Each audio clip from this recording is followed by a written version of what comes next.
the reason why this is actually so important is that, and that was why I said earlier, that the difference between us as MDBs and typical commercial banks are typically interested in profit. We're not interested in just profit because that's not the goal for which we were created.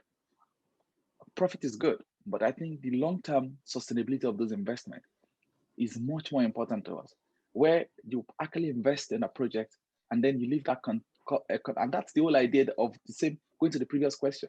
We want to leave a country, a community better off than the way we actually met that community. And those things are the principles that actually guide the way we actually operate. While a commercial bank, whether it's from China or from anywhere, may not want to consider those things the way we would do them.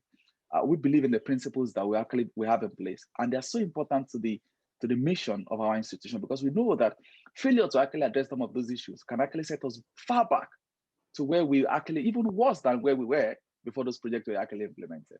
So sometimes I agree, it can be very difficult for countries to adjust to some of these standards, and that's the reason why as MDBs we have this context and tailored, you saw those various instruments that I showed earlier. So they are specifically tailored to the needs of those countries and the context of those countries on the basis of their challenges and their capabilities as well.